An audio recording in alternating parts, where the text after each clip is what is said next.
Joe Biden has unveiled his plan for a fairer, more competitive, and more resilient meat and poultry supply chain. I am sure it'll work, as it always has, just like the automobile industry, banking, wind and solar energy, etc. This kind of government meddling in the economy always has positive results, doesn't it?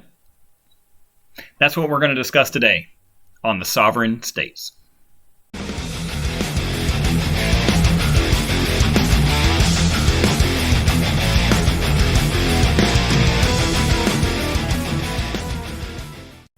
Hey everybody, welcome to the Sovereign States. My name is Brian.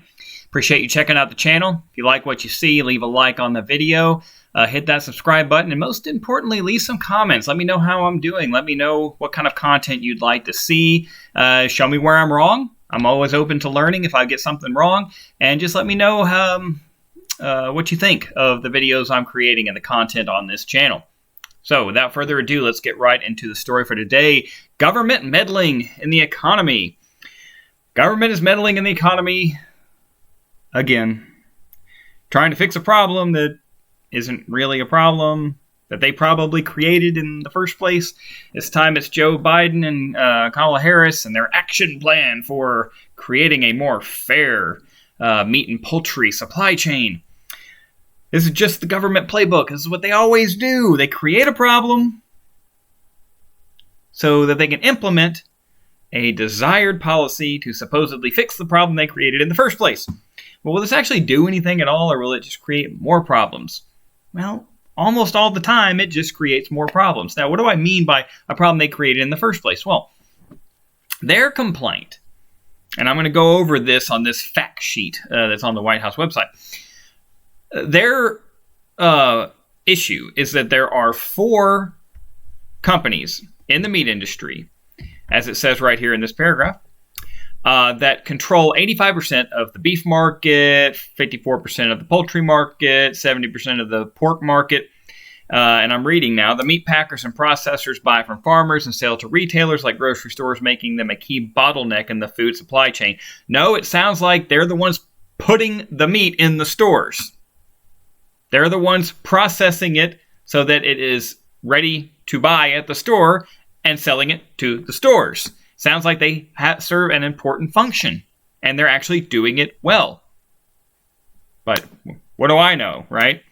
The issue here is that why is it that there are only 4 large meatpacking companies? That's the question that no one's asking. How did we get into this situation in the first place? Did anyone in the Biden White House or anywhere in government ever stop and ask that question? I could say the same thing about banking. Why do we have 4 giant banks that control practically everything? In a normal free market economy, now I'm not saying like laissez-faire with no government at all. I'm not an objectivist. But in a normal free market economy where the market is functioning and the government is doing what they're supposed to be doing, which is a referee, does this actually happen naturally? Sometimes it might. But does it typically happen naturally? No. Not really. Not usually.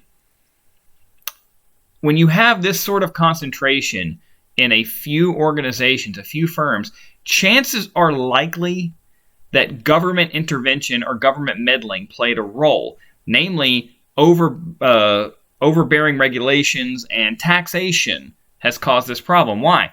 Well, if an organization is big enough, they can absorb the cost associated with onerous regulation. They can absorb high taxes. They don't like it. They won't like it. And a lot of times they'll field large teams of lawyers and accountants to try to finagle things so that they're able to dodge a lot of these regulations and taxes. But they can deal with it if they want to. That's why you see all the big organizations supporting all of these government measures most of the time. It's not because it's going to help them in terms of the dollars they actually get to keep in terms of their profits, but it's going to help them by eliminating competitors who do not have the resources necessary to deal with the onerous regulations or the high taxes, and who can't afford to field teams of lawyers and accountants to help them deal with it. You get rid of that competition artificially, and the big firms are the only ones left. That is probably what created the situation as it is today anyway. Probably.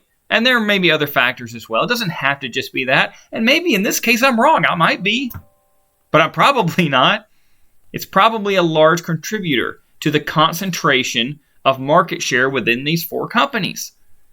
But did anyone ever stop to think, maybe it's us? It's like that British sitcom where the Nazis are talking to each other and they say, are we the baddies? Well, in this particular case, probably. You probably didn't mean for this to happen. Most people who were writing these regulations and talking about taxes and stuff had good intentions, probably.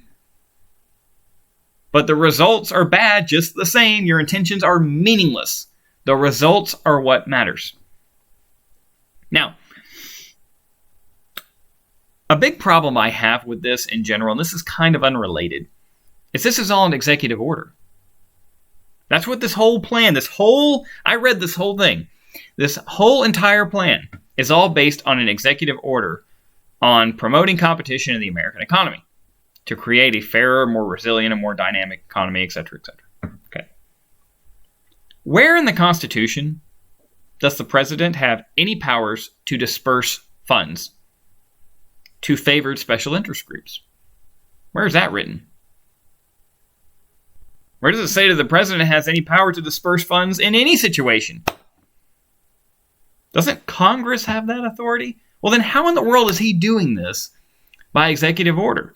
Let me scroll down and I'll share with you exactly what we're talking about here. So he met with farmers and ranchers and independent processors to get their take on this. They're going to tell you whatever they need to tell you in order to benefit themselves. And I'm not saying they're doing that for bad people. They've got a business to look after. They've got employees to look after. And if the government's going to dangle free money in front of them, they're going to take it. And I don't blame them. So I'm not blaming them at all. But like President Biden, what do you think they're going to tell you? Yes, go after those big organizations. Screw them. We don't like them. They're cutting in on our potential business. Anyway, the Biden-Harris administration will dedicate $1 billion in American Rescue Plan funds for the expansion of independent processing capacity. Huh. That's interesting. $1 billion. Where in the Constitution does it say that the president can decide to spend $1 billion on his own or her own on anything? Now, it does reference the American Rescue Plan. I'll get to that in a minute. But the point is, do we really want one person to have this kind of authority? To spend $1 billion on something they just feel like spending $1 billion on? Is it really wise to give anybody that kind of control, that kind of authority? I don't think it is. That's a recipe for disaster. Now, they say that this lack of competition or supposed lack of competition is hurting consumers, producers, and our economy. How? How exactly is it doing that? Can anybody explain to me how in the world anyone is being hurt by the situation at present? I mean, it's not perfect. Nothing is. Everything is imperfect. But explain to me, please, how we're all being hurt by this situation. Nobody ever actually does that, and nobody asks them. That's the thing that is so amazing to me. Nobody actually asks them, well, how? And they never have to explain themselves. The question is was anybody having trouble getting meat at the supermarket? I mean, pre-COVID, before all this supply chain stuff related to COVID. Putting that aside, was anybody having trouble getting meat at the supermarket? Probably not. Was anybody paying just an outrageous amount for it? I mean, we always want things to be cheaper. But was anybody even really paying attention very much to how much their meat cost? I mean, if they wanted ground beef, they just went and got ground beef. Even people who are poor probably weren't really looking all that closely at the price. They just needed ground beef to cook their dinner. Are 4 companies, plus the many smaller ones that fill up the rest of the market share, is that not enough competition? I mean, that's competition, is it not? Now, I don't see any evidence, or haven't seen any evidence, of any collusion or trust formation. I know that Elizabeth Warren's talked about it, but she's never presented any evidence. She just says it, and we're just supposed to believe it. How about you provide some evidence, Senator Warren? How about that? Wouldn't that be something? All right, so funds from the American Rescue Plan. Let's talk about that. Does the law, the American Rescue Plan, does that actually say that $1 billion is allocated to this industry for this or these purposes? Does it actually say that in the law? If it doesn't, well, then how in the hell can he do this? How in the hell can the president just decide that, you know what? I'm just going to give $1 million to independent meat processors. Yeah, that's what I'll do. If it doesn't say that in the law, how is this legal? I don't understand.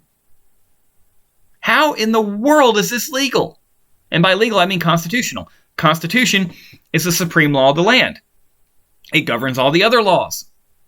And if you're doing something which you have no power to do based on the law, which is the Constitution, what you're doing is illegal. It's illegal. You can't do it. It's illegal. It's against the law. What this sounds like is 2 things. Number 1, that the American Rescue Plan is just a giant slush fund where the president can just throw money at favored special interest groups, in this case the unions. It actually mentions the unions about people he spoke to about this issue. And number 2, this is lawlessness. Lawlessness. Because they're not following the law. Because the president should have no authority to do this, and Congress should have no authority to grant arbitrary decision-making power about where funds are going to be dispersed based on the whims and wishes of whoever's in the White House, because there's no constitutional authority for them to grant that power to the executive branch, and the executive branch doesn't have that power in the first place. This is lawlessness. That's all this is. Now, this type of thing, all of that is a problem for me. But maybe the biggest glaring issue is that this never works. You never get the desired outcome. The stated desired outcome, by the way. They say this is what they want as a result of what they're doing. That never happens, or at least it hardly ever happens. And it creates all sorts of unintended consequences. How is this going to provide anything but a temporary improvement at best? How is that possible? Somebody explain that to me. Because how are you going to keep the bigger firms from buying these smaller ones that get kind of built up around these government funds once the government has moved on to some other special interest that's going on, some other situation? When they're not looking anymore, the big firms are just going to swoop in and buy all the little ones. That's going to make some owners of those little firms richer. And that's great, I guess. But is that really solving the problem that they're professing that they're trying to solve?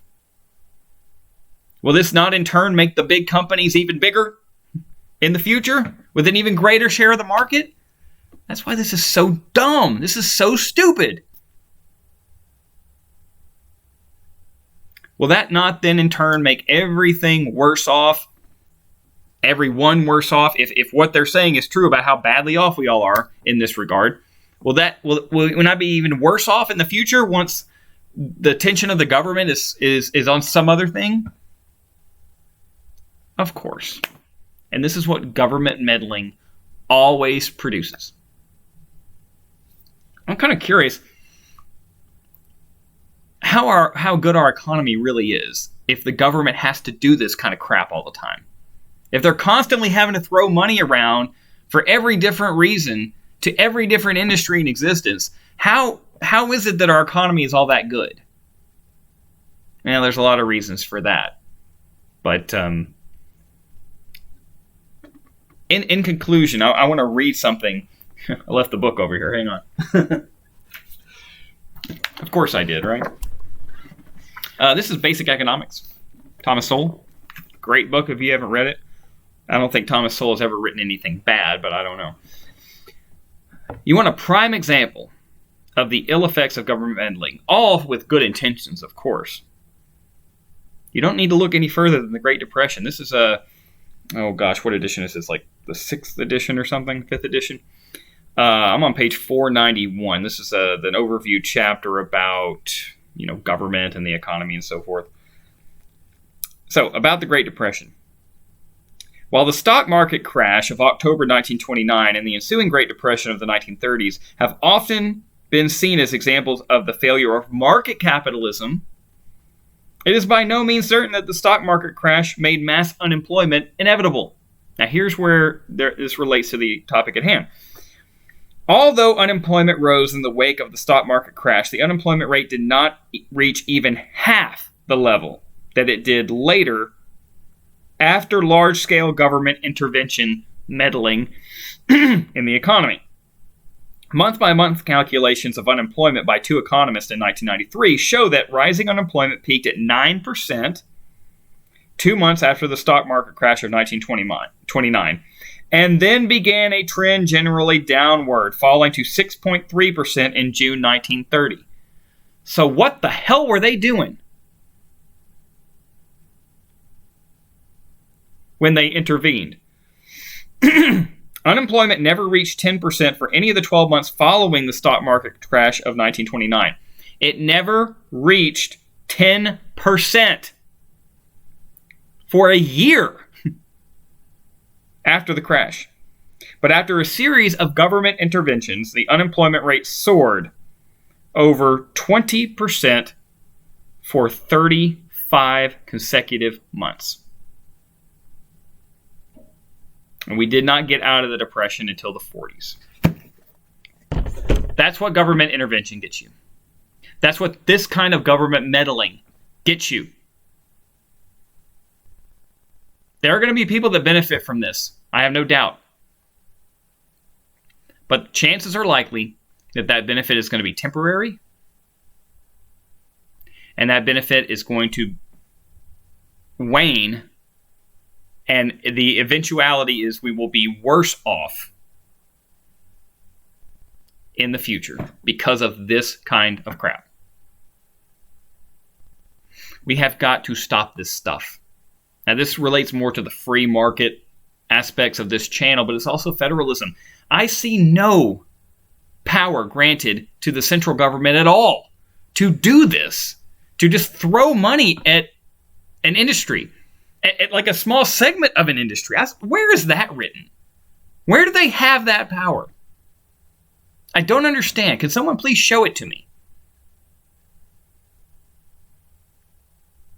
And why can't these people learn that this never works? It always creates more problems.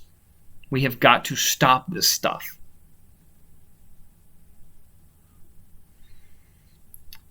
The free market is not perfect. And why? Because people aren't perfect. You can't take the human element out of anything. Nothing is perfect. There are going to be problems. But for companies having whatever percentage they have, which isn't 100%, by the way, plus the myriad of other smaller companies that do exist in that market that fill out the rest of the market share, that is not a market failure. That is not a market failure. It's just not. And chances are a government failure is what led to the situation as it is today anyway. Let me know what you think. I'm interested if any of you are in this industry and you may have a contrary opinion. I'd love to hear from you. If you agree with me and have some more insight into the situation, I'd love to hear from you as well. But so leave some comments if you like what you've heard. Subscribe to the channel. Leave a like on the video. Until next time, my name is Brian. This is The Sovereign States. Thank you for stopping by.